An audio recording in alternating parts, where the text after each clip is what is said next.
Care of Saira Bhanu എന്ന തൻ്റെ പുതിയ സിനിമയുടെ വിശേഷങ്ങൾ പങ്കുവെക്കാൻ വേണ്ടി മലയാളികളുടെ പ്രിയപ്പെട്ട അഭിനേത്രി മഞ്ജു വാര്യരാണ് ഇന്ന് നമ്മോടൊപ്പം ഉള്ളത്. മഞ്ജു ചേച്ചി നമസ്കാരം. Thank you. അതായത് മലയാളം ഇൻഡസ്ട്രിയിൽ നായിക പ്രാധാന്യം ഉള്ള കഥാപാത്രങ്ങൾ കിട്ടുന്നില്ല എന്നുള്ള ഒരു പരാതികൾ പൊതുവെ എല്ലാവർക്കും ഉണ്ടായിരുന്നു. കാരണം എല്ലാവർക്കും അങ്ങനെ ഒരു കഥാപാത്രങ്ങൾ വളരെ കുറവാണ് കിട്ടുന്നത്. പക്ഷെ മഞ്ജു ചേച്ചിയുടെ കാര്യത്തിൽ വളരെ നേരെ ഓപ്പോസിറ്റ് ആണ്. ഇപ്പം ഹൗ ഓൾഡ് ആർ യു തൊട്ട് എടുത്ത് നോക്കിയിട്ടുള്ള ക്യാരക്ടേഴ്സ് തന്നെ എല്ലാം നായിക പ്രാധാന്യമുള്ള കഥാപാത്രങ്ങൾ തന്നെയാണ്. അപ്പോൾ കെയർ ഓഫ് സൈന ഭാനു അങ്ങനെയുള്ള ഒരു ചിത്രം തന്നെയാണോ? ഫീമെയിൽ സെൻട്രിക് മൂവിയാണോ ഇതും? കെയർ ഓഫ് സൈറ ഭാനു, അതിൽ സൈറ ഭാനു ആണ് എൻ്റെ കഥാപാത്രത്തിന്റെ പേര്. അതിലൊരു ഫീമെയിൽ ഓറിയന്റഡ് എന്നുള്ളതല്ല ഇതിന്റെ ഒരു പ്രത്യേകത എന്ന് പറയുന്നത്. ഇതില് ശക്തമായിട്ടുള്ള 3 കഥാപാത്രങ്ങളുണ്ട്. അതിൽ 2 പേര് സ്ത്രീകളാണ് എന്ന് പറയാം. അപ്പൊ അതുകൊണ്ട് തന്നെ ഒരു ഫീമെയിൽ ഓറിയന്റഡ് എന്നുള്ളൊരു സ്ഥിരം സങ്കല്പത്തിന്റെ മറ്റേ പോരാട്ടം, അനീതിക്കെതിരെ പോരാട്ടം അങ്ങനെയല്ല. ഇതിന്റെ കഥയാണ് ഇതിന്റെ ഏറ്റവും വലിയ ശക്തി എന്ന് പറയുന്നത്. ഈ കഥ തന്നെയാണ് എന്നെയും ഒരുപക്ഷെ 25 വർഷത്തിന് ശേഷം അമല മാമിനെ മലയാളത്തിലേക്ക് തിരിച്ചു വിളിച്ചിരിക്കുന്നതും ഈ കഥയാണ്. അപ്പോൾ അതിൽ തന്നെ പ്രേക്ഷകർ അതിൽ കൂടുതൽ അങ്ങനെ വിശദീകരിച്ച് പറയേണ്ട ആവശ്യം തന്നെ ഉണ്ടെന്ന് തോന്നുന്നില്ല. ഈ കഥ തന്നെയാണ് ഇതിലെ ഏറ്റവും ശക്തമായിട്ടുള്ള ഒരു നെടുംതൂണ് എന്ന് പറയുന്നത്. നമ്മൾ ട്രെയിലറിൽ കണ്ടതുപോലെ ഒരു സംശയം തന്നെയാണ്. Care of Saira Bhanu Joshua Peter എങ്ങനെ സംഭവിച്ചു? അതാണ് ഇതിലെ ഈ കഥയെ കുറിച്ചുള്ള ഒരു ക്യൂരിയോസിറ്റി ഈ ഏറ്റവും നന്നായിട്ട് അവതരിപ്പിച്ചിരിക്കുന്ന ഒരു ലൈനാണ്. അതായത് ജോഷുവ പീറ്റർ സൈറ ഭാനു പ്രായത്തിൽ മാത്രമല്ല പേരിലും ഉണ്ടല്ലോ പൊരുത്തക്കേടുകൾ. അതാണ് ഈ കഥ. ഈ കഥയിൽ കൂടി ഇതിനുള്ള ഉത്തരങ്ങളൊക്കെയാണ് ചുരുളഴിയുന്നത്. അപ്പൊ അതാണ് ഈ സിനിമ കാണുമ്പോൾ നിങ്ങൾക്ക് മനസ്സിലാവും എന്തുകൊണ്ടാണ് ഈ കഥാപാത്രങ്ങൾ ഏതൊക്കെ 3 കഥാപാത്രങ്ങളുണ്ട്. ഇപ്പൊ ഈ ജോഷുവ പീറ്ററും സൈറ ഭാനുവും അല്ലാത്തൊരു കഥാപാത്രമാണ് അമല മാമിൻ്റെത്. അപ്പൊ ഏതൊക്കെ സാഹചര്യത്തിലാണ് ഇവർ ഈ സിനിമയിൽ ഒത്തുവരുന്നത്, എന്ത് ബാക്ക്ഗ്രൗണ്ടിലാണ് ഇവർ ഏറ്റുമുട്ടുകയാണോ, അതല്ല ഏതെങ്കിലും രീതിയിൽ പരസ്പരം സഹായിക്കാനാണോ ഇവർ വരുന്നത് എന്നുള്ളതൊക്കെ ഈ കഥയുടെ സസ്പെൻസിന്റെ ഭാഗമാണ്. പക്ഷെ ട്രെയിലർ കാണുമ്പോൾ മഞ്ജു ചേച്ചിയുടെ പണ്ടത്തെ സമറിൻ മെദൽഹയും അല്ലെങ്കിൽ 6-ാം തമ്പുരാൻ അതിലേക്ക് കുറച്ച് പപ്പുചേട്ടന്റെ ആ ഒരു ഡയലോഗ്സ് പറയുന്നതും എല്ലാം അപ്പാടെ വന്നിട്ടുണ്ട് ഈ മൂവിയില്. അത് ഡബ് സ്മാഷ് ചുണ്ടനയ്ക്കാൻ മതിയല്ലോ. ഞാൻ നേരത്തെ പറഞ്ഞിരുന്നു, അതില് ആ ഡബ് സ്മാഷ് കണ്ടിട്ട് എനിക്ക് ഏറ്റവും സന്തോഷം നൽകിയ ഒരു റിയാക്ഷൻ ഉണ്ടായിരുന്നു. ഒരുപാട് പേര് എനിക്ക് മെസ്സേജ് അയച്ചു, വളരെ ഇഷ്ടപ്പെട്ടു. ഈ പറഞ്ഞ പോലെ അതില് ഏറ്റവും സന്തോഷം എനിക്ക് തോന്നിയത് പപ്പു ചേട്ടന്റെ മകനുണ്ട് ബിനു റാണി പത്മിനിയില് എന്റെ ഭർത്താവിന്റെ സുഹൃത്തായിട്ട് അഭിനയിച്ച നടനാണ്. അപ്പോ ബിനു ഇത് കണ്ടിട്ട് ഭയങ്കര ഇഷ്ടപ്പെട്ടു. ബിനുവിന്റെ ശബ്ദം ഏകദേശം പപ്പുവേട്ടന്റെ ശബ്ദമായിട്ട് നല്ല സാമ്യമുണ്ട്. അപ്പോ ആ ബിനുവിന്റെ ശബ്ദത്തിൽ അതേ ഡയലോഗ് റെക്കോർഡ് ചെയ്തിട്ട് എനിക്ക് വോയിസ് ക്ലിപ്പായിട്ട് അയച്ചത്. അത് ഭയങ്കര രസമായിട്ടുണ്ട്, കലക്കിയിട്ടുണ്ട്. അപ്പൊ എന്നിട്ട് പപ്പുചേട്ടൻ പറയുന്ന പോലെ ബിനുവും പറഞ്ഞു. അപ്പൊ എനിക്ക് പപ്പുചേട്ടൻ ഈ ഒരു വോയിസ് ക്ലിപ്പ് അയച്ച പോലെ എനിക്കൊക്കെ ഒരു തോന്നല്. അപ്പൊ ഏറ്റവും എന്റെ മനസ്സിൽ തങ്ങി നിൽക്കുന്ന ഒരു റിയാക്ഷനാണ് അത്. ഒരുപാട് പേർക്ക് ആ ഒരു ഡബ് സ്മാഷും അതാണ് ഇവര് തമ്മിലുള്ള ഒരു ബന്ധത്തിന്റെ ഒരു കുസൃതിയും ആ ഒരു അടുപ്പവും ഒക്കെ ആ ഒരു ടീസറിൽ തന്നെ മനസ്സിലായിട്ടുണ്ട്.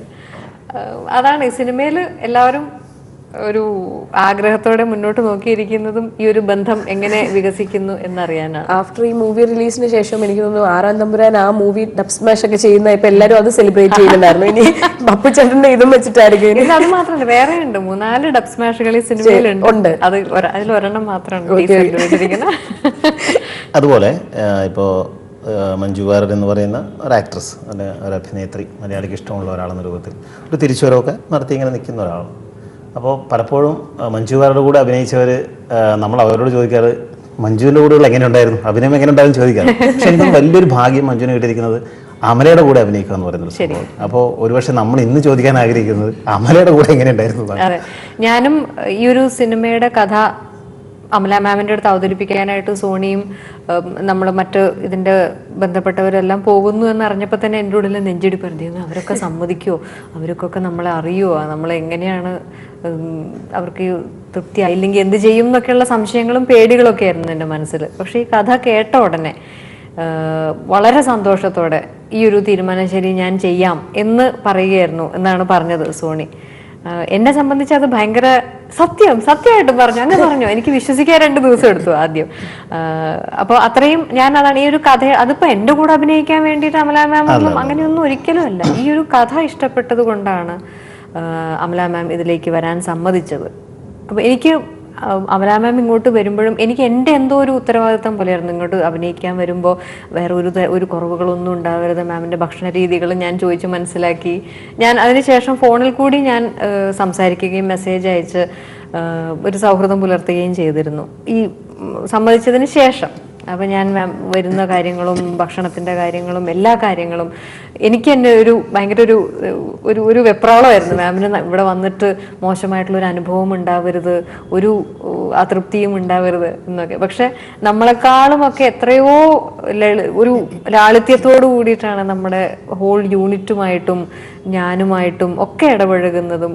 ഒരു കൊച്ചു കുട്ടികളുടെ ഒരു ക്യൂരിയോസിറ്റിയോട് കൂടിയിട്ടാണ് ഓരോ കാര്യങ്ങൾ സംശയങ്ങൾ ചോദിച്ച് മനസ്സിലാക്കുന്നത്. അപ്പോൾ എനിക്ക് ഇത്രയും വർഷത്തിന് ശേഷം മലയാളത്തിൽ അഭിനയിക്കാൻ വരുന്നതിൻ്റെ ഒരു പേടിയുണ്ടെന്നും അല്ലെങ്കിൽ മലയാള ഭാഷ ശരിക്ക് കൈകാര്യം ചെയ്യാൻ അറിയാത്തതിൻ്റെ ചമ്മലുണ്ടെന്നും ഒക്കെ വളരെ നിഷ്കളങ്കമായിട്ടാണ് എന്നോടൊക്കെ മാഡം പങ്കുവെച്ചത്. അപ്പോൾ അതുകൊണ്ട് തന്നെ മലയാളം പറഞ്ഞു കൊടുക്കാനും ഒക്കെ ഞാനും ഒക്കെ മുഴുവൻ സമയം കൂടെ ഉണ്ടായിരുന്നു. ഇതിൽ അമല മാമിൻ്റെ കഥാപാത്രം ഒരു വക്കീലാണ്.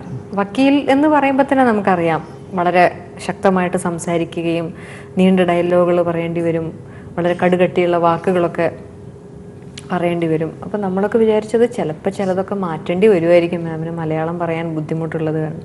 ഒരു വാക്ക് പോലും മാം മാറ്റാൻ ആവശ്യപ്പെട്ടില്ല എന്നുള്ളതാണ്. എല്ലാ വാക്കുകളും അത് റൂമിലിരുന്ന് പഠിച്ച് എല്ലാം വളരെ തറവായിട്ടാണ് മാം ഓരോ ദിവസവും സെറ്റിൽ വന്നിരുന്നത്. മാമിന് മലയാളം അറിയാത്ത കാരണം ഒരു ഷോട്ട് പോലും നീട്ടി വെക്കേണ്ടിയോ അല്ലെങ്കിൽ വേറൊരു ദിവസം എടുക്കേണ്ടി വരികയോ വീണ്ടും വീണ്ടും ചിലതൊക്കെ 1-2 പ്രാവശ്യമൊക്കെ എടുക്കേണ്ടി വന്നിട്ടുണ്ടെന്നല്ലാതെ ഒരു 5 പേജുള്ള ഡയലോഗൊക്കെ ഒറ്റ ഷോട്ടിലൊക്കെ പറഞ്ഞ് എല്ലാവരും അത് കഴിഞ്ഞിട്ട് ഭയങ്കരമായിട്ട് കൈയടിച്ചു പോയി. അത് അത്രയും ആ ഒരു സ്പിരിറ്റ് എന്ന് പറയുമല്ലോ, ഒരു കാര്യം ഏറ്റെടുത്ത് കഴിഞ്ഞാൽ അതിൽ 100% കൊടുത്ത് അതിന്റെ അങ്ങേ അറ്റം വരെ കൂടെ നിൽക്കുക എന്ന് പറയുന്നത് അതൊക്കെ നമ്മൾ അതെ അതെ അങ്ങനെ അറിയാത്തൊരു ഭാഷയിൽ അത്രയും ഫ്ലുവന്റ് ആയിട്ട് ഒരു നീളൻ ഡയലോഗുകൾ, അതും വക്കീലാവുമ്പോ ഒരു പ്രത്യേക രീതിയിലൊക്കെ വേണമല്ലോ പറയാൻ. അപ്പൊ അതൊക്കെ നമ്മളൊക്കെ കണ്ട് ആരാധന കൂടിയ നിമിഷങ്ങളായിരുന്നു അതൊക്കെ. മഞ്ജു ചേച്ചി പറയുണ്ടായിരുന്നത് ഭയങ്കര എക്സൈറ്റ്മെന്റ് ആയിരുന്നു അമല മാമിനോട് വർക്ക് ചെയ്യാന്ന്. വൺസ് ഈ ഷൂട്ട് വൈൻഡപ്പ് ചെയ്ത സമയത്തും ഭയങ്കര വിഷമമായിരുന്നു എന്നൊക്കെ പറഞ്ഞിട്ടുള്ള ഒരു ഇത് ഞാൻ കണ്ടിരുന്നു, പോസ്റ്റ് കണ്ടിരുന്നു.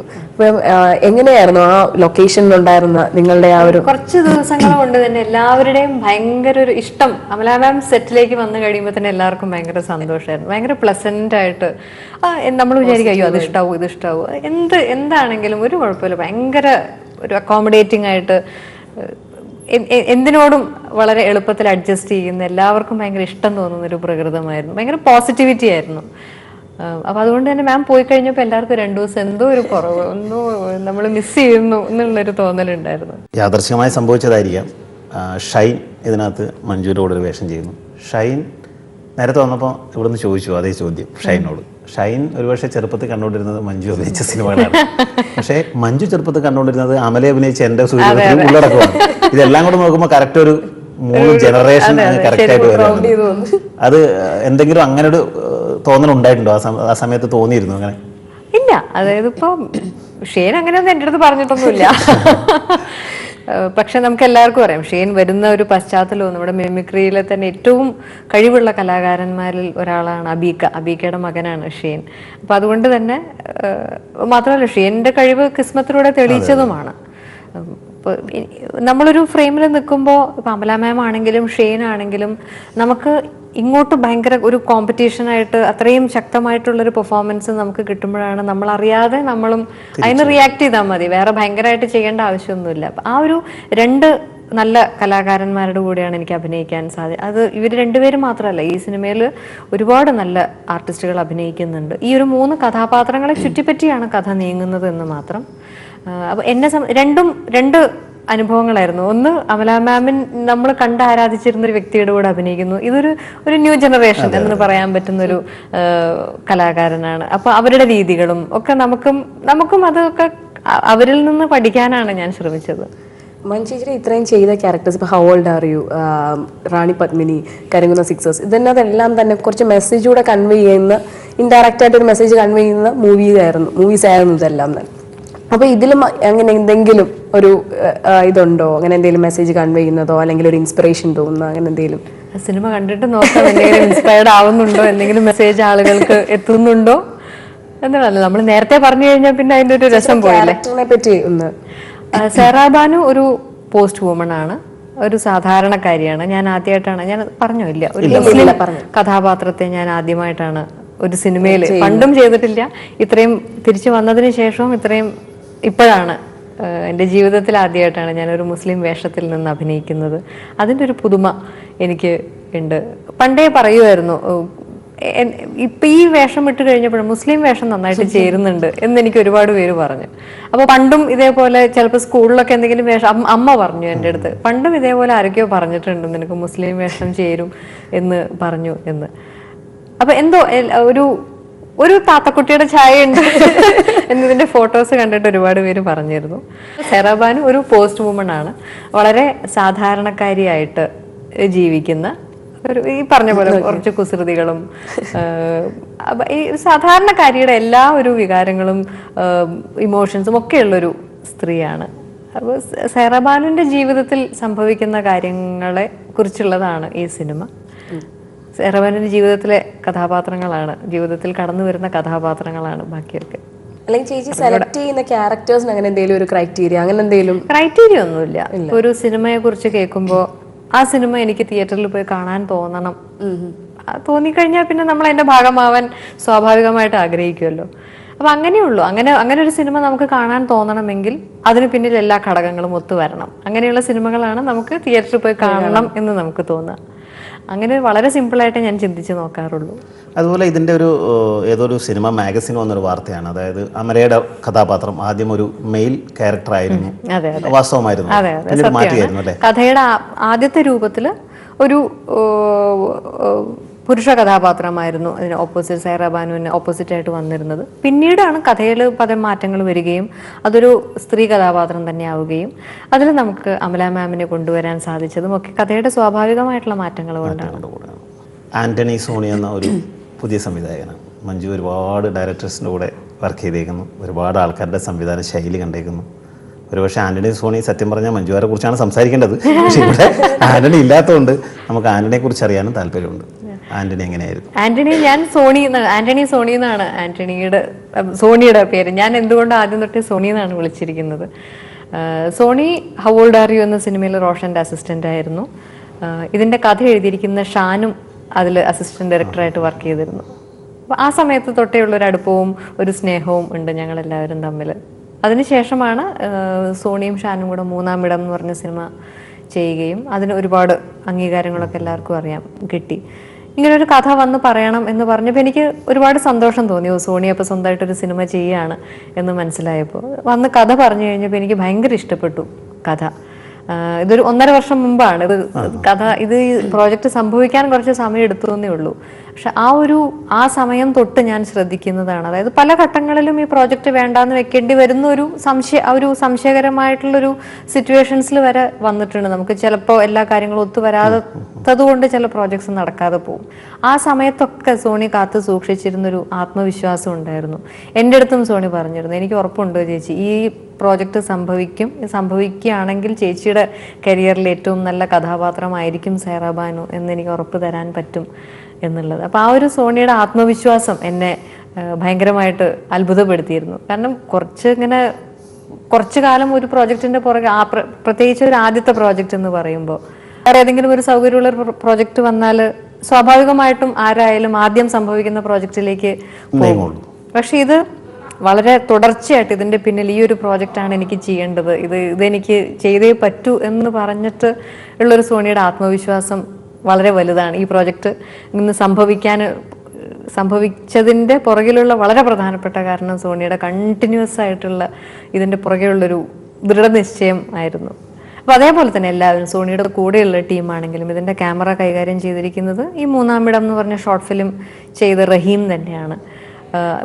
ഇവരെല്ലാവരും ഒരു കൂട്ടം ഒരു ഫ്രണ്ട്സാണ്. ഇവരെല്ലാവരും ഒരേ ഇൻസ്റ്റിറ്റ്യൂട്ടിൽ നിന്ന് ഒട്ടുമിക്ക പേരും ഒരു ഇൻസ്റ്റിറ്റ്യൂട്ടിൽ നിന്ന് പഠിച്ചിറങ്ങിയവരാണ്. അപ്പോൾ ഇവരുടെ ഒരു കൂട്ടായ്മയും ആ ഒരു ടീം സ്പിരിറ്റും എല്ലാം അതൊക്കെ ഒരുപാട് എനർജി തരുന്ന കാര്യങ്ങളാണ്. അപ്പോൾ അതൊക്കെ ഈ സിനിമയിൽ വളരെ പോസിറ്റീവായിട്ട് റിഫ്ലക്റ്റ് ചെയ്യുന്നുണ്ടെന്ന് തന്നെയാണ് തോന്നുന്നത്. മഞ്ജുജി ഇപ്പോൾ ഒരുപാട് നേരത്തെ പറഞ്ഞ പോലെ ലീഡിങ് ഡയറക്ടേഴ്സിൻ്റെ കൂടെ വർക്ക് ചെയ്തിട്ടുള്ള ഒരാളാണ്. അപ്പം ഒരു ഡെബ്യൂ ഡയറക്ടർ എന്നുള്ള രീതിയിൽ ഒരു ചലഞ്ചിങ് തന്നെയല്ലേ ശരിക്കും ഈ ഒരു മൂവിയിൽ? അതിപ്പോ പക്ഷെ സോണിയിൽ നമുക്കുള്ളൊരു വിശ്വാസം ഉണ്ടായിരുന്നു. ഇതിനു മുമ്പ് ഹൗൾഡാറി എന്ന് പറഞ്ഞ സിനിമയിൽ വർക്ക് ചെയ്തപ്പോഴും സോണിയുടെ ഗുരുനാഥനായിട്ടുള്ള റോഷൻ ആൻഡ്രൂസ് സോണിയെ കുറിച്ച് പറഞ്ഞിട്ടുള്ള നല്ല വാക്കുകൾ എനിക്ക് ഒരുപാട് വിശ്വാസം ഉണ്ടാക്കിയിട്ടുണ്ട്. കാരണം റോഷൻ ഒക്കെ പറയുമ്പോൾ നമുക്ക് ഉറപ്പായിട്ടും വിശ്വസിക്കാം. അപ്പോൾ റോഷന്റെ അത്രയും സപ്പോർട്ടും ഒരു അനുഗ്രഹവും സോണിക്ക് ഉണ്ട് ഈ പ്രൊജക്ടിന്റെ കാര്യത്തിൽ. ഈ കഥ മുഴുവനായിട്ട് പറയുന്നു. ഒരു പക്ഷേ ആൻ്റണി സോണി എന്ന് പറയുന്നത് റോഷൻ്റെ അസിസ്റ്റൻ്റാണ്. ആദ്യമായിട്ടൊരു മൂവി, ഒരു വലിയ സിനിമ ചെയ്യുകയാണ്. അപ്പോൾ മഞ്ജുവിനെ പോലുള്ള എക്സ്പീരിയൻസ്ഡായുള്ള മഞ്ജു അല്ലെങ്കിൽ ആരെങ്കിലും ആയിക്കോട്ടെ, അങ്ങനെയുള്ള ഒരാളുടെ അടുത്ത് ഏതെങ്കിലും തരത്തിലുള്ള നിർദ്ദേശങ്ങൾ ചോദിക്കുകയോ അല്ലെങ്കിൽ സജഷൻസ് എന്തെങ്കിലും അങ്ങോട്ട് പറയാനോ അങ്ങനെയൊക്കെ സംഭവിക്കാറുണ്ട്? ഇതിന്റെ പ്രോജക്റ്റിന്റെ തുടക്കം തൊട്ട് തന്നെയുള്ള എല്ലാ കാര്യങ്ങളിലും എന്നെയും ഒരു പങ്ക് ചേർക്കാനായിട്ട് സോണി ശ്രദ്ധിച്ചിരുന്നു. അതായത് അതുകൊണ്ട് ഇത് എൻ്റെയും കൂടെ പ്രോജക്റ്റാണ് എന്നുള്ളൊരു ടീം സ്പിരിറ്റ് എന്ന് പറഞ്ഞത് അതുകൊണ്ട് തന്നെയാണ്. അല്ലെങ്കിൽ അവസാനം മാത്രം വന്ന് അഭിനയിക്കുന്ന നേരത്തെ മാത്രം പറഞ്ഞു തരികയല്ല. കഥ വികസിക്കുന്ന അതിൻ്റെ ആദ്യത്തെ രൂപം തൊട്ട് അതിൽ വരുത്തുന്ന മാറ്റങ്ങൾ, അതെന്തുകൊണ്ടാണ് ആ മാറ്റങ്ങൾ വരുത്തുന്നത്. ഞാൻ പറഞ്ഞില്ല, ഏകദേശം 1.5 വർഷത്തോളമായി ഈ പ്രോജക്റ്റ് നമ്മൾ തമ്മിൽ സംസാരിച്ച് ഇങ്ങനെ ഇരിക്കാൻ തുടങ്ങിയിട്ട്. അപ്പം അതിൻ്റെ തുടക്കം തൊട്ടുള്ള ഓരോ സ്റ്റേജിലും ഞാനും ഈക്വലി ഇൻവോൾവ് ആണ്. മഞ്ജുജി ഇപ്പൊ ഈ സ്ക്രിപ്റ്റ് കേട്ടപ്പോൾ യെസ് എന്നുള്ള ഇത് വേണം, ഇത് ചെയ്യാൻ പോവുകയാണ് എന്നുള്ള ആ ഒരു തീരുമാനം എന്ത് ഫാക്ടറിലാണ് ആ ഒരു? നമുക്ക് കേൾക്കുമ്പോൾ ഞാൻ നേരത്തെ പറഞ്ഞതുപോലെ ഈ സിനിമ എന്തായാലും ഇത് സിനിമ സംഭവിക്കണം, ഇത് എനിക്ക് തിയേറ്ററിൽ പോയി കാണാൻ തോന്നുന്ന ഒരു സിനിമയായിരിക്കും എന്ന് നമുക്ക് അങ്ങനെ ഞാൻ ചിന്തിക്കാറുള്ളൂ. അത് ചിലപ്പോൾ എപ്പോഴും ശരിയായിക്കൊള്ളണമെന്നില്ല. ചിലപ്പോൾ നമുക്ക് ഇത് ശരിയാവില്ല എന്ന് തോന്നുന്ന പടങ്ങൾ ചിലപ്പോൾ ഒരുപാട് വലിയ വിജയങ്ങളാവുകയും ചെയ്യും. ഒരു വളരെ സിമ്പിളായിട്ടുള്ളൊരു ചിന്ത മാത്രമേ ഉള്ളൂ, ഈ സിനിമ നന്നായിരിക്കുമോ, അങ്ങനെയാണെങ്കിൽ എനിക്കിതിന്റെ ഭാഗമാവണം. ഇപ്പൊ ഈ കഥ കേട്ടപ്പോൾ തന്നെ ഞാൻ പറഞ്ഞു, ആദ്യം കേട്ടപ്പോൾ തന്നെ അയ്യോ നമുക്കിത് എന്തായാലും ചെയ്യണം എന്ന് അത്രയും അതെ ആ ഒരു ഇഷ്ടം എന്നിൽ ഉണ്ടാക്കാൻ ആ കഥയ്ക്ക് സാധിച്ചു. ഒരു പക്ഷെ അതേ ആ കഥയുടെ പ്രത്യേകത തന്നെയായിരിക്കും അമല മാമിന് കേട്ടപ്പോഴും ഞാൻ പറഞ്ഞ പോലെ 25 വർഷത്തിന് ശേഷം അതായത് ഒരു സിനിമ ചെയ്തേക്കാം എന്ന് തോന്നണമെങ്കിൽ എന്തെങ്കിലും ആ കഥയിൽ വേണ്ടേ, അതെന്തായാലും ഉണ്ടാവും. ഒരു നർത്തകിയാണ്, എല്ലാവർക്കും അറിയാം. മഞ്ജുവിൻ്റെ സിനിമകളിൽ ഗാനങ്ങൾക്ക് പ്രാധാന്യം ഉണ്ടാവാറുണ്ട്. ഗാനങ്ങൾക്കിടയിലൊക്കെ മഞ്ജുവിൻ്റെ കുസൃതിയുള്ള കുറേ എക്സ്പ്രഷൻസ് നമുക്ക് എവിടേക്കോ കിട്ടാറുണ്ട്. ഉദാഹരണത്തിന് എന്നും എപ്പോഴും എന്ന് പറഞ്ഞ സിനിമയിൽ തന്നെ അവസാനത്തെ ഒരു ഇൻ്റർവ്യൂ നടക്കാൻ പോകുന്ന സീനിൽ കുട്ടിയോട് നോട്ട് എഴുതാൻ വേണ്ടി പറയുന്ന ഒരു സീനുണ്ട്. നീ നോട്ട് മേടിക്കാൻ പറയുന്ന സമയത്ത് അതുപോലെ പിന്നെ വെയിറ്റ് ചെയ്യണം എന്ന് പറയുന്നുണ്ട്. ആഹാ, അപ്പോൾ നീ ഇത്രല്ലേ ആയിട്ടുള്ളൂ എന്ന് പറയുന്നുണ്ട്. അപ്പോഴാണ് ലാലന്റെ ക്യാരക്ടർ വന്നിട്ട് ഞാൻ വെയിറ്റ് ചെയ്യാം എന്ന് പറയുന്നത് സാറ്. അപ്പോൾ അതുപോലെ പാട്ടിന്റെ ഇടയിൽ സംഭവിക്കുന്ന ചില കുസൃതികളാണ്. ഈ സിനിമയിൽ ഗാനങ്ങൾക്ക് പ്രാധാന്യമുണ്ടോ? 4 ഗാനങ്ങളുണ്ട് ഈ സിനിമയിൽ. അപ്പോൾ ഓരോന്നിനും കഥയുടെ അതാത് സാഹചര്യങ്ങളിൽ ഏറ്റവും പ്രധാനപ്പെട്ട ഒരു ഏറ്റവും ശക്തമായിട്ടുള്ള ഒരു പ്രാധാന്യം ഉണ്ട്. അത് സിനിമ കാണുമ്പോഴാണ് നല്ല ഗാനങ്ങളാണ്. അതിൽ ഈ പറഞ്ഞ പോലെ ഈ ഡബ് സ്മാഷുകളുണ്ട് ഇടയ്ക്ക്. അതൊരു രസകരമായിട്ടുള്ള ഒരു ഭാഗമാണ് അത്. ഡബ് സ്മാഷ് അത് ഒരു പ്രൊമോഷന്റെ സമയത്ത് അതിനെനിക്ക് നന്ദി പറയാനുള്ളത് സുരാജേട്ടനോടാണ്. ആ ഒരു ഇങ്ങനെ റിവേഴ്സ് ആയിട്ട് ചെയ്യാമെന്ന് സജസ്റ്റ് ചെയ്തത്. ആ കൂളിംഗ് ഗ്ലാസ് വരെ സുരാജേട്ടൻ എന്റെ അടുത്ത് അങ്ങനെ ചെയ്താൽ നന്നായിരിക്കും. പിന്നെ അത് അത്രയും പോപ്പുലർ ആയത് കൊണ്ടായിരിക്കാം ചിലപ്പോ ഡബ് സ്മാഷ് എന്ന് വീണ്ടും പോപ്പുലർ ആയി. ആകെ 2 ചെയ്തിട്ടുള്ളൂ, പക്ഷെ അത് തന്നെ ഭയങ്കര ഹിറ്റ് ആയി കഴിഞ്ഞു. ഭയങ്കര വൈറലായിരുന്നു ആ ടൈമിൽ. അപ്പൊ ഇതിലും അങ്ങനെയുള്ള കുസൃതി നിറഞ്ഞ മുഹൂർത്തങ്ങളുണ്ട്. ഈ ഗാനങ്ങളിൽ മാത്രമല്ല സിനിമയിലും ഉണ്ട് ഒരുപാട് രസകരമായിട്ടുള്ള മുഹൂർത്തങ്ങളും. കൂടുതൽ വിശദാംശങ്ങളിലേക്ക് ഞാൻ പോകുന്നില്ല. എന്തായാലും പ്രേക്ഷകർക്ക് ഒരുപാട് ഇഷ്ടപ്പെടുന്ന കുടുംബസമേതം ഇരുന്ന് ആസ്വദിച്ച് കാണാൻ കഴിയുന്ന ഒരു സിനിമ തന്നെ ആയിരിക്കും സൈറ ബാനു എന്ന് എനിക്ക് ഉറപ്പുണ്ട്. ഈ നേരത്തെ നമ്മൾ സംസാരിച്ച പോലെ തന്നെ ഉള്ളടക്കം, എൻ്റെ സൂര്യപുത്രി, ഇതിലൊക്കെ നമ്മൾ സ്ക്രീനിലാണ്. അന്നും മഞ്ജു സ്ക്രീനിലായിരിക്കും അമ്മലെ കണ്ടിട്ടുണ്ടാവും. ഫസ്റ്റ് കണ്ടപ്പോൾ എന്തായിരുന്നു? അതായത് ആദ്യമായിട്ട് നേരിട്ട് ഞാൻ വരച്ചിട്ടാണ് ഞാൻ മാം പറഞ്ഞിട്ട് ഭയങ്കര മാമിനോട് കൂടെ വർക്ക് ചെയ്യാൻ വരാൻ സമ്മതിച്ചതിലുള്ള സന്തോഷവുമാണ് നന്ദിയുമാണ് ഞാൻ ആദ്യം അറിയിച്ചത്. മാം എന്നോട് ഏറ്റവും ആ മാമിൻ്റെ ആ ഒരു പ്രസന്നമായിട്ടുള്ള ചിരി വെച്ചിട്ട് എനിക്കാണ് ഏറ്റവും സന്തോഷം മഞ്ജുവിൻ്റെ കൂടെ വർക്ക് ചെയ്യാൻ സാധിച്ചത് എന്ന് പറയാനുള്ളൊരു വലിയ മനസ്സാണ് മാം ആ സമയത്ത് കാണിച്ചത്. അപ്പോൾ അതൊക്കെ ഞാൻ അവരിൽ നിന്നും കണ്ടു പഠിക്കുന്ന, നേരത്തെ പറഞ്ഞ പോലെ ഒരു ഡെഡിക്കേഷൻ എന്ന് പറയുന്നതൊക്കെ അതൊക്കെയാണ് ഞാൻ കണ്ടുപഠിക്കുന്ന കാര്യങ്ങൾ. അപ്പൊ എന്തുകൊണ്ടാണ് അവരൊക്കെ അത്രയും വലിയ താരങ്ങളായിരുന്നത് എന്നുള്ളതിന്റെ എക്സ്പ്ലനേഷൻ ആണ് അതൊക്കെ. ഇവൻ ചേച്ചിയുടെ ഗെറ്റപ്പ് തന്നെ ഇതിനകത്തിൽ കുറച്ചൊരു വ്യത്യാസമുള്ള പോലെ തോന്നുന്നു. നേരത്തെ കണ്ടിരിക്കുന്ന മൂവീസിലൊക്കെ കുറച്ച് ഇതിനകത്ത് കുറച്ചൊന്ന് വെയിറ്റ് ഗെയിൻ ചെയ്ത പോലെയൊക്കെ സൈറ ഇതിൽ വെയിറ്റ് ഗെയിൻ ചെയ്യാൻ സോണി പറഞ്ഞിരുന്നു. ഇവൻ കരിങ്കുന്നം കണ്ടിട്ട് ആ ഒരു ഫിഗറേ ആയിരുന്നില്ല ഇതില്. കരിങ്കുന്നത്തിന് ആവശ്യമുള്ളത് വേറെ ഫിസിക്കായിരുന്നു, ഇതിനാവശ്യമുള്ളത് വേറെ ഫിസിക്. പക്ഷെ അല്ലാതെ തന്നെ മഞ്ജു വളരെ നന്നായിട്ട് ബോഡി മെയിൻറ്റെയിൻ ചെയ്ത് പോകുന്നുണ്ട്. അതിനെന്തെങ്കിലും അങ്ങനെ അതിന് വേണ്ടി ഡാൻസ് ഒക്കെ ഉള്ളത് കാരണം സംഭവിക്കുന്നതാണ്. വർക്ക്ഔട്ട്സ് വരുമ്പോഴേ ചോദിക്കണം എന്ന് വെച്ചാൽ ചോദ്യം ആണോ? എക്സാക്ട്ലി. അതിന് വേണ്ടി പ്രത്യേകിച്ച് അങ്ങനെ ഭയങ്കര വർക്കൗട്ട് റുട്ടീനും അങ്ങനെയൊന്നുമില്ല. സിനിമയുടെ കൊച്ചി തന്നെയായിരുന്നു, പൂർണ്ണമായിട്ടും കൊച്ചിയിൽ വെച്ചിട്ട് തന്നെയായിരുന്നു ഇതിന്റെ ചിത്രീകരണം. വേറെ എവിടെയും പോയിട്ടില്ല. ഈ ഷൂട്ടിങ്ങിന്റെ ഇടവേളകളൊക്കെ അമലയായിട്ടുള്ള ഒരു സൗഹൃദം ബിൽഡപ്പ് ചെയ്യാൻ പറ്റിയിട്ടുണ്ടോ? തീർച്ചയായിട്ടും. അത് മുഴുവൻ സമയത്ത് അമല മാം ഉണ്ടായിരുന്നത് ഒരു 20 ദിവസങ്ങളായിരുന്നു തുടർച്ചയായിട്ട് ഇവിടെ ഉണ്ടായിരുന്നത്. ആ ദിവസങ്ങളിലൊക്കെ നമ്മളെ ഇപ്പൊ സിനിമ അല്ലാത്ത കാര്യങ്ങൾ, ഇപ്പൊ മാമിന്റെ പല ആക്ടിവിറ്റീസും ഉണ്ട്, റെഡ് ക്രോസും അങ്ങനെയുള്ള കാര്യങ്ങളെക്കുറിച്ചും ഒക്കെ ഒരുപാട് കാര്യങ്ങൾ പറഞ്ഞു തരികയും ഇവിടുത്തെ നമ്മുടെ ഈ ആ സമയത്ത് തെരുവ് നായ ശല്യം ഒക്കെ ഉണ്ടായ അങ്ങനെ ഒരു ഇഷ്യൂ ഒക്കെ നടന്നിരുന്ന സമയമായിരുന്നു. അപ്പൊ അതിനെക്കുറിച്ചുള്ള മാമിന്റെ അഭിപ്രായങ്ങളൊക്കെ മാം പേപ്പറിലും സോഷ്യൽ മീഡിയയിലും ഒക്കെ പറഞ്ഞിട്ടുണ്ട്. അപ്പൊ അതിനെക്കുറിച്ചൊക്കെ ചോദിച്ചറിയാനും ഒക്കെ ഒരുപാട് ഇൻട്രസ്റ്റ് കാണിച്ചിരുന്നു. മഞ്ജുവിന്റെ ഡാൻസിനെ കുറിച്ചൊക്കെ തിരിച്ചു അമല ചോദിക്കില്ല സ്വാഭാവികം? ഓ പിന്നെ ഞങ്ങൾ ഡാൻസിനെ കുറിച്ച് ഞങ്ങൾ എല്ലാ വിഷയങ്ങളെ കുറിച്ചും സംസാരിച്ചിട്ടുണ്ട്. സൈറ ബാനു തിയേറ്ററിൽ എത്തിയിരിക്കുകയാണ്. അപ്പോൾ കാണാൻ ബാക്കിയുള്ള പ്രേക്ഷകർ എന്തുകൊണ്ട് സൈറ ബാനു കാണും? എന്തുകൊണ്ട് സൈറ ബാനു കണ്ടൂടാ? എന്തായാലും എല്ലാവർക്കും ഇഷ്ടപ്പെടുന്ന ഒരു, ഞാൻ നേരത്തെ പറഞ്ഞതുപോലെ സൈറ ബാനു എന്ന ഒരു പാവം പോസ്റ്റ് വുമണിന്റെ സാധാരണക്കാരിയായ ഒരു സ്ത്രീയുടെ വളരെ രസകരമായിട്ടുള്ള ഒരു ജീവിത ആവിഷ്കാരം ആണ് ഈ സിനിമയിലൂടെ ചെയ്തിരിക്കുന്നത്. എന്തായാലും പ്രേക്ഷകർക്ക് ഉറപ്പായിട്ടും ഇത് ആരും കാണാതിരിക്കില്ല എന്നുള്ളൊരു വിശ്വാസമാണ് എനിക്കുള്ളത്. എന്തായാലും എല്ലാവിധ ആശംസകളും. Thank you. കാരണം മലയാളിക്ക് എപ്പോഴും മലയാളത്തിൽ ഒരുപാട് താരങ്ങളുണ്ട്, ഒരുപാട് ചിലവരുടെ സിനിമകൾ വരുമ്പോൾ മഞ്ജുവിന്റെ സിനിമയാണല്ലോ അല്ലെങ്കിൽ ഇന്നയാളുടെ സിനിമയാണല്ലോ എന്ന് പറയുന്ന വലിയൊരു ഭാഗ്യമാണ്. ചിലപ്പോൾ ആ ഡയറക്ടറുടെ പേരിലായിരിക്കുമ്പോൾ, പക്ഷേ ഒരു ആക്ട്രസിന്റെ പേരിൽ, ഒരു നടന്റെ പേരിൽ ആ സിനിമയെ കാണണം എന്ന് ആഗ്രഹിക്കുന്ന വലിയൊരു ഭാഗ്യമാണ്. ദൈവത്തിന് നന്ദി പറഞ്ഞതിന് ശേഷം എനിക്ക് പ്രേക്ഷകരോടാണ് എന്നും ഒരു പ്രത്യേക ഒരു സ്നേഹവും ഒരു പിന്തുണയും ഒക്കെ എനിക്കുണ്ടെന്ന് എനിക്ക് തോന്നിയിട്ടുണ്ട്. അപ്പോൾ ആ ഒരു പ്രേക്ഷകർക്ക് എന്നിലുള്ളൊരു വിശ്വാസത്തിന് ഏറ്റവും അധികം നീതി പുലർത്തുന്ന ഒരു സിനിമയായിരിക്കും സൈറ ബാനു എന്നെനിക്ക് തിരിച്ച് അങ്ങോട്ട് ഉറപ്പ് നൽകാൻ കഴിയും. അതാണ് നിങ്ങളുടെയൊക്കെ ഒരു സ്നേഹവും പ്രോത്സാഹനവും പ്രാർത്ഥനയുമാണ് എൻ്റെ ശക്തി എന്ന് ഞാൻ ഈ ഒരു അവസരത്തിൽ ഒന്നുകൂടി ഞാൻ പ്രേക്ഷകരോട് നേരിട്ട് ഹൃദയത്തിൽ തൊട്ട് പറയാൻ ആഗ്രഹിക്കുകയാണ്. Thank you. സൈറ ബാനു വലിയൊരു വിജയമാവട്ടെ. Thank you. Thank you very much. Thank you. Thank you, Nisha.